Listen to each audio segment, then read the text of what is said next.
திருமணம் வந்து வற்புறுத்தின் பெயரால் பண்ணிக்கொண்டா, காசுக்காக மிரட்டி பண்ணிக்கிட்டா அப்படின்னாரு. அது அவர் அந்த ஸ்டேட்மெண்ட் கொடுக்கும்போது அவருக்கே அந்த மனசாட்சிக்கு தெரிஞ்சிருக்கும். ரங்கராஜோட மனசாட்சிக்கு தெரிஞ்சிருக்கும். அது பொய்யான ஸ்டேட்மெண்ட்ங்கிறது. ஏன்னா அவ்வளோ மெசேஜஸ் வச்சுருக்கேங்க ஆக்சுவலி. மக்களுக்கு அதை காமிக்கணும்னா கூட நான் காமிப்பேன். அப்படி ஒரு சிச்சுவேஷன் வந்துச்சுன்னா நான் கண்டிப்பாக காமிக்கேன். நம்பர் ஆஃப் மெசேஜஸ் வச்சுருக்கேன். அதில் அந்த மெசேஜஸ் நீங்கள் ரீட் பண்ணாலே உங்களுக்கு தெரியும். அதில் அவ்வளோ ஒரு லவ் இருக்கும். It's not a blackmail, emotional.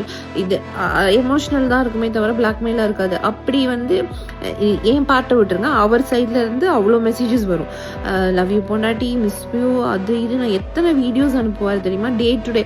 அதாவது நான் வந்து ட்ராவலில் இருந்தாலோ இல்லை அவர் ட்ராவலில் இருந்தாலோ என்னை அவ்வளோ மிஸ் பண்ணி அப்டேட் பண்ணிட்டு இருப்பார். அதில் ஒன் ஆஃப் த வீடியோ தான் அந்த ஓய் பொண்டாட்டி. ஸோ இந்த மாதிரி நிறைய நம்பர் ஆஃப் இது இருக்குது. அது எப்படி அவர் வந்து எனக்கு வந்து டினை பண்ணுறாருன்னு தெரியல.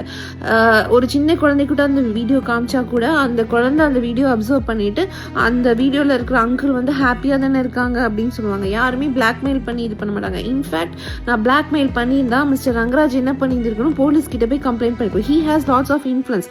இப்போ அந்த இன்ஃப்ளூயன்ஸ் வச்சு தான் அவர் எல்லாமே பண்ணிட்டு இருக்காரு. நான் எந்த ஸ்டேஷன் போய் கம்ப்ளைண்ட் கொடுத்தாலும் அந்த இன்ஃப்ளூயன்ஸை யூஸ் பண்ணி அவர் வந்து அதை வந்து அந்த கேஸை டைவர்ட் பண்ணிடுறாரு. இந்த மாதிரி நிறைய விஷயங்கள் பண்ணுறாரு. யூடியூபர்ஸ்க்கு வந்து காசு கொடுத்து என்னை வந்து கொச்சப்படுத்தி பேச வைக்கிறார். எல்லாத்துக்குமே எனக்கிட்ட எவிடன்ஸ் இருக்குது. அவர் பேச வச்சிருக்காருங்கிறதுக்கு எனக்கு எவிடன்ஸ் இருக்குது. ஸோ எல்லாமே வந்து அவர் வந்து அத்தனை பேருக்கு காசு கொடுத்து பண்ணியிருக்காருங்கிறத எவிடன்ஸாக என்னால் ப்ரூவ் பண்ண முடியும். இதெல்லாம் தாண்டி அவருக்கே தெரியும் இது வந்து அப்படி கிடையாதுங்கிறது. பிளாக்மெயில் பண்ணி தான் அவர் வந்து கண்டிப்பாக போலீஸ் ஸ்டேஷனில் போய் கம்ப்ளைண்ட் கொடுத்துருக்கணும். இல்லை அட்லீஸ்ட் ஒரு கால் பண்ணி போலீஸ்க்கு இன்ஃபார்ம் பண்ணியிருக்கணும்.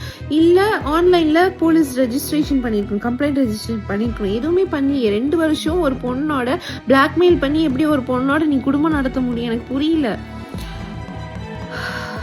ஆனால் இன்னைக்கு வந்து காசுக்காகங்கிறப்போ எனக்காக இந்த 2 வருஷத்தில் அவர் என்ன பண்ணினாரு? எனக்கு வீடு வாங்கி கொடுத்தாரா, இல்லை ப்ராப்பர்ட்டி எழுதி கொடுத்தாரா, இல்லை அவர் ஏதாவது ஷேர் கொடுத்துருக்காரா? எதுவுமே கிடையாதுங்க. இன்ஃபேக்ட் அவருக்காக நான் தான் செலவு பண்ணியிருக்கேனே தவிர அவர் எனக்காக என்ன செலவு பண்ணாரு? எதுவுமே கிடையாது. அவருக்கே தெரியும் இதெல்லாம் பொய்ங்கிறது. அந்த 4 செவத்துக்குள்ள அந்த இன்வெஸ்டிகேஷன் ரூம்லேயே அவரே சொல்லிக்கிட்டாரு, ஜாய் மாதிரி ஒரு ஒய்ஃப் கிடைக்கிறதுக்கு கொடுத்து வச்சிருக்கணும். அந்த மெசேஜஸ்லாம் ஈவன் எனக்கே மெசேஜ் பண்ணியிருக்காரு. I am the luckiest husband in the world. உன்ன மாதிரி ஒரு ஒய்ஃப் கிடைக்க நான் கொடுத்து வச்சுருக்கணும். எல்லாமே இருக்குங்க என்கிட்ட, எல்லா மெசேஜஸுமே இருக்குது. அதெல்லாம் மக்களுக்கு நான் காமிச்சேன்னா மக்கள் அண்டர்ஸ்டாண்ட் பண்ணிப்பாங்க. மாதம்பட்டி ரங்கராஜ் எப்படிப்பட்டவருங்கிறது வந்து மக்கள் அண்டர்ஸ்டாண்ட் பண்ணிப்பாங்க. அதாவது அதுல இன்னொரு, அது என்னுடைய குழந்தை என்றால் எனக்கு புரியல. ஏதாவது ஆக்சுவலி பேசிட்டு அது தப்பாயிடும், பப்ளிக்ல பேசினா அது தப்பாயிடும். ஸோ பர்சனலை வந்து பர்சனலாக வச்சுக்கணும். அதை ரொம்ப கொச்சப்படுத்தி பேசக்கூடாது.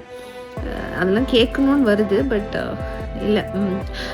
அது என் குழந்தை என்றால் உன் குழந்தை எல்லாமே யார் வீட்டு குழந்தை? உன் குழந்தை. ஆனால் உன் குழந்தை சாவும் ஒன்றா சும்மா விடாது ரங்கராஜ், நிஜமாவே விடாது. நம்ம சுற்றி சுற்றி அடிக்கும். இன்னைக்கு பண்ணதுக்கு சுற்றி சுற்றி கர்மா விடாது. அதாவது அந்த குழந்தை NICUல இருக்கு. அந்த குழந்தைய நீ கொச்சப்படுத்துற பத்தியா?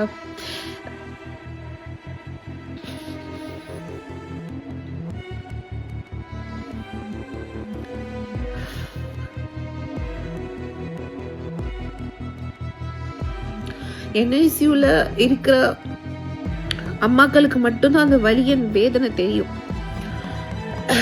எனக்கு தெரியல எத்தனை பேர் வந்து NIC மாமிஸ் என்னோட ஃபாலோவர்ஸில் இருக்கீங்கன்னு தெரியல. அவங்களால மட்டும்தான் அதை ஃபீல் பண்ணணும். அந்த ரூம்குள்ளே போகும்போது அப்படி வலிக்கும். ஒரு வாட்டி அந்த ரூம்குள்ளே போகும்போது அப்படியே அழுதுட்டு தான் வெளியே வர்றேன். அங்கே இருக்கிற குழந்தைங்களை பார்க்கும்போது அப்படியே மனசு துடிக்குது. என்ன வாழ்க்கை அப்படிங்கிற மாதிரி தோணுது. ஒருத்தரையும் டியூப்ல போட்டு அந்த பச்சை குழந்தைங்க எவ்வளோ கஷ்டப்படுது. என் குழந்தை ஆப்ரேஷன் முடிஞ்சு என்கிட்ட ஒரு வாட்டி தான் காமிச்சாங்க. ஆக்சுவலி அடுத்த 10 minutesல அது NICU போயிடுச்சு. அப்புறம் டெய்லி ஃபீடுக்கு மட்டும் அந்த ரூம்குள்ளே போவேன். அந்த ரூம்குள்ளே போயிட்டு வரும்போது அந்த அம்மாக்களுக்கு இருக்க ட்ராமா இருக்கே, அதெல்லாம் வந்து எக்ஸ்பிளைன் பண்ணவே முடியாது. அந்த குழந்தைங்க வந்து அந்த சைடு ஒரு டியூபு, நோஸில் ஒரு டியூபு, வாயில் ஒரு டியூபு, அவ்வளோ வந்து அந்த குழந்தைங்கள போட்டு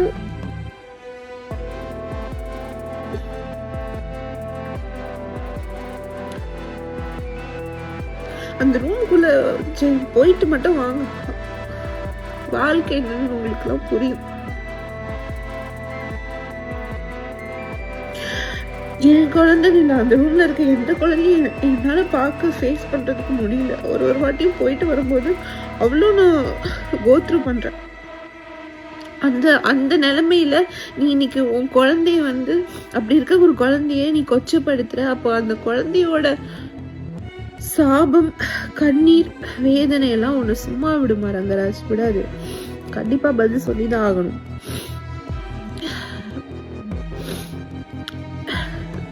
டிஃபமேஷன் கேஸ் போடுறீங்க, பர்சனாலிட்டி சூட் கேஸ் போடுறீங்க, அவ்வளோ அப்படி இப்படி அலை விடுறீங்கல்ல.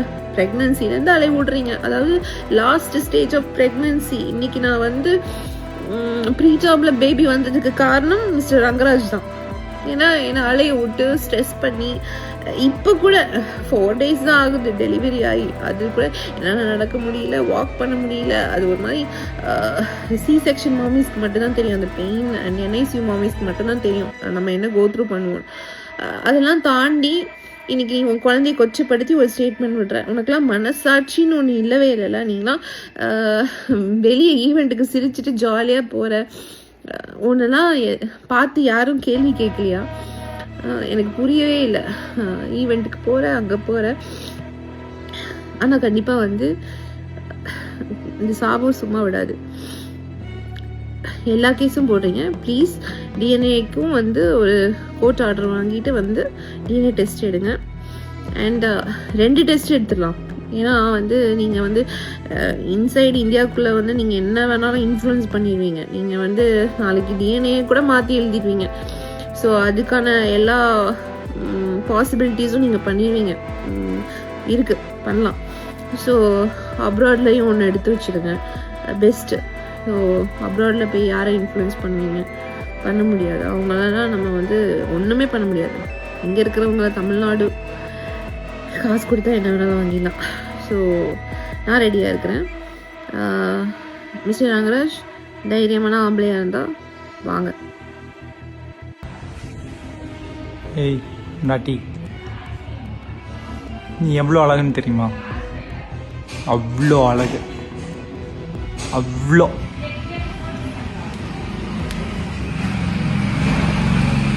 Love you. சீக்கிரம் வந்துடு, மிஸ் பண்ணுறேன். Miss you. ரெடி ஆகிட்டேன்.